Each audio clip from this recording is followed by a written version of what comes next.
নমস্কার বন্ধুরা, West Bengal state university fundamental of library and information সায়েন্সের সাজেশন দিচ্ছে এমডিসি কোর্সেস। কোশ্চেন দেখো, এখানে দুটো কোশ্চেন লিখতে হবে 5 মার্কসের, 4টে অপশান থাকবে।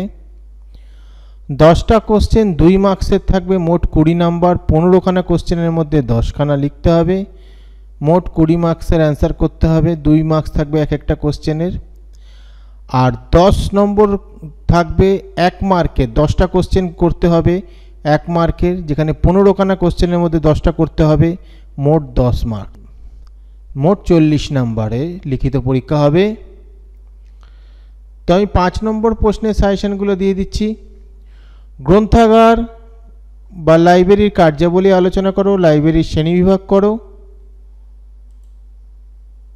গ্রন্থাগার বিজ্ঞানের 5টি আইন সম্বন্ধে আলোচনা করো। গ্রন্থাগারের ইতিহাস সম্বন্ধে একটি সংক্ষিপ্ত টিকা লেখো।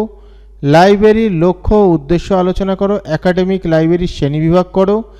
একাডেমিক লাইব্রেরির কার্যাবলী আলোচনা করো। এটা একাডেমিক হবে।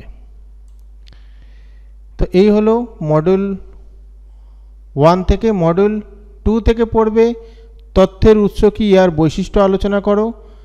অ্যাকচুয়ালি এইসব হয়তো থাকবে না, পার্ট কোনো থাকবে না, এগুলো হয়তো মান 2-এ আসতে পারে বা 1-এ আসতে পারে। ওই সাজেশন আমি পরে দেবো। এখানে আসতে পারে তথ্যের উৎসের বৈশিষ্ট্য আলোচনা করো, তথ্যের উৎসের গুরুত্ব লেখো, বিভিন্ন ধরনের তথ্যের উৎসের কার্যাবলী আলোচনা করো, তথ্যর সাক্ষরতার ধারণা দাও। পরেরটায়, পরের মডিউল থেকে মডিউল 3 তথ্য সাক্ষরতার পদ্ধতিগুলো আলোচনা করো। সাধারণত শর্ট কোশ্চেন যেগুলো হয়ে থাকবে সেগুলো হয়তো গ্রন্থাগার কাকে বলে, গ্রন্থাগারের যে শ্রেণীবিভাগ রয়েছে তার সংজ্ঞাগুলো, গ্রন্থাগারের যে শ্রেণীবিভাগ আছে তার সংজ্ঞাগুলো। তারপরে হচ্ছে গ্রন্থাগার বিজ্ঞানের যে কোনো 2টি আইন সম্বন্ধে লেখো, এরকম আসতে পারে। লাইব্রেরির লক্ষ্য, 2টি লক্ষ্য লেখো। লাইব্রেরির 2টি উদ্দেশ্য লেখো।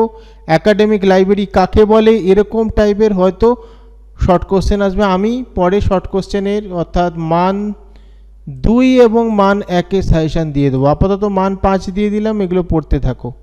ভিডিওটা ভালো লাগলে লাইক কমেন্ট শেয়ার করে দিও।